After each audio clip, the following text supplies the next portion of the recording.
All right, so let me get the music queued up here because we are going to go back. Well, I don't have some new bad business ideas for you. I have some ones from this year that I thought might be helped by some artificial intelligence. So this morning, Hap is here talking about artificial intelligence in general, and so I wanted to see if we could apply it to some of the bad business ideas from this year. So let me play you the theme song because we didn't have this last time. Okay, very good.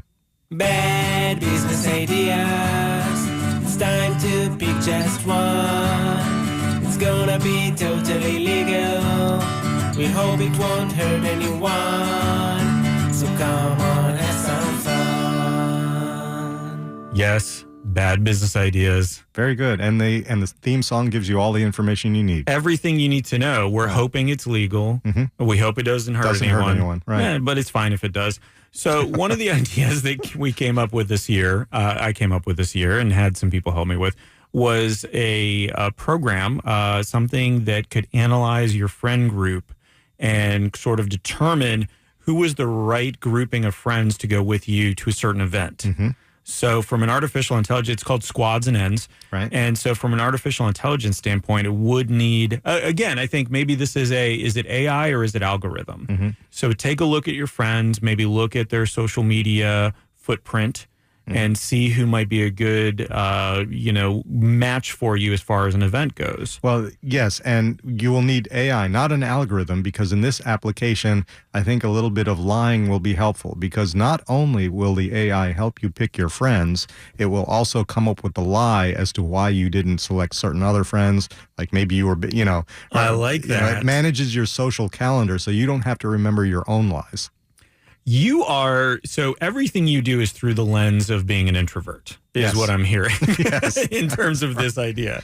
Yes. I like that. And do you think that, so obviously what I want to do is structure it in a way that it's sort of like the A-team. So you have your different characters. You have your B.A. Baracus, you have your Murdoch, you have Face.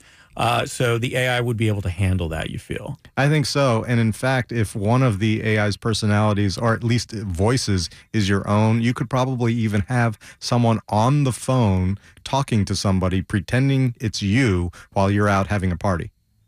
Oh, that's amazing. Yeah. So you could cover for yourself. You could cover for yourself. I like that as an add-on to Squads and Ends. I think that's pretty good. Yes. I think that the other part of that I like, too, is that if you see an event that's coming up, and you want to get your friends before somebody else gets your friends to go with you, you could basically have the AI call them all at once, people at the same time. Yeah. Right. That's exactly right. It's sort of like standing in line, right? You want to be able to get there first. So if you've got an event, and you want to make sure you get the popular people to your event first, you need to reach out quickly.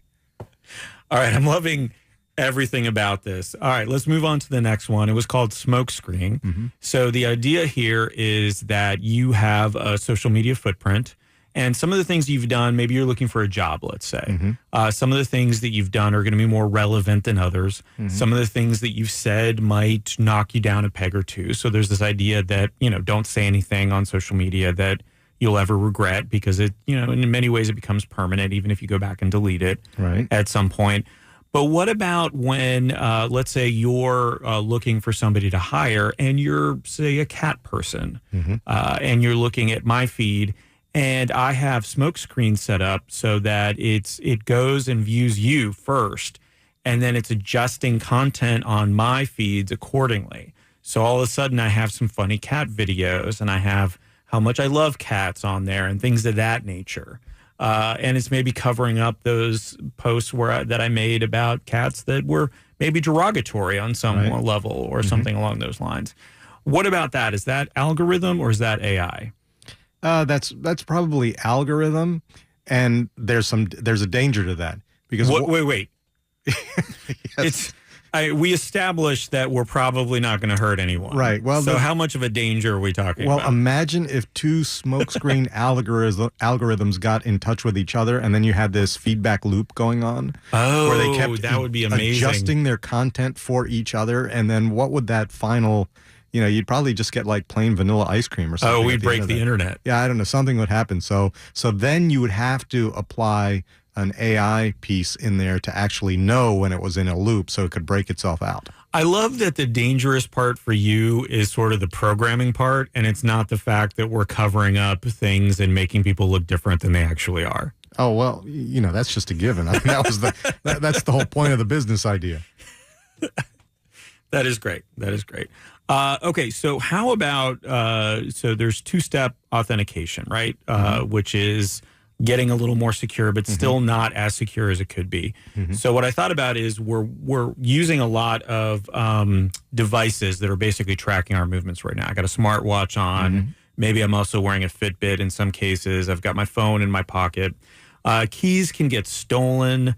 As far as, they're talking about different USB keys. I think there was a company that was actually looking at, you have to take a picture of a certain item that you might have on. Maybe it's a bracelet or something along those lines. Face recognition, obviously they already hacked that. Right. So what about a two-step authentication that's literally a two-step? So you dance and you have your own dance move that is very specific to you because only you know it. Right. So even before you get your phone out of your pocket, you're doing your dance move and your phone's unlocked. So it's called Secure Step. And the tagline, I really like this tagline, so I had to read it. Dance like everyone's watching.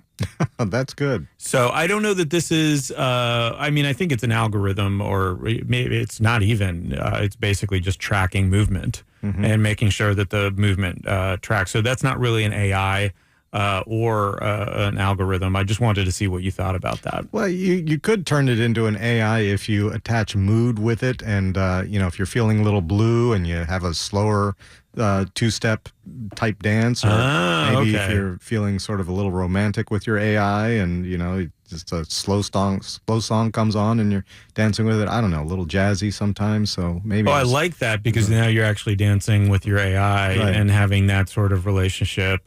Throw in a holographic projector in there, and you're just you don't need a person. All right, I'm liking this a lot. It's getting a little disturbing again from your introvert sort of background. It seems like you want to have a relationship with your AI. Well, yeah, because it's cleaner. Yeah. All right. Fair enough. So one other one, and then we'll get back to movies, and I'd really like to get back to pop culture for a few minutes. We have a lot of people spying on us. We have a lot of people trying to scam us, trying to steal our identity. So one of the things I thought of was, what if we just switched identities every 20 to 30 days?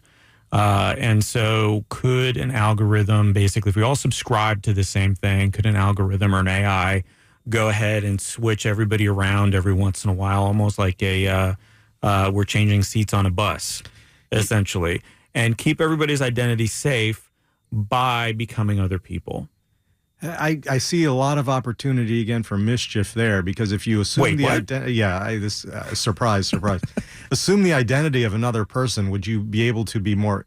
Would you more easily be able to hack into their finances, their bank account? Supposing you assume the identity of somebody much more wealthy than you, then you pretend you're that person and you buy your real identity some cool stuff, or maybe identities become meaningless, and then.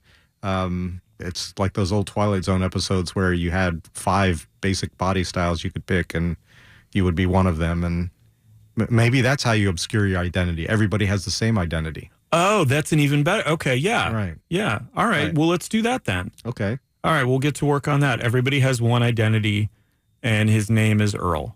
Yeah, it's sort of along the lines of some people will get together in groups and they'll create a fake profile. So anytime they fill out a web form, they all use the same profile, so that the junk mail goes to the same, one that throws everything else off as far as big data goes, which is always nice, which we should try to do that. I think that's more of a danger than the AI part. Down with big data. Anyway, yeah.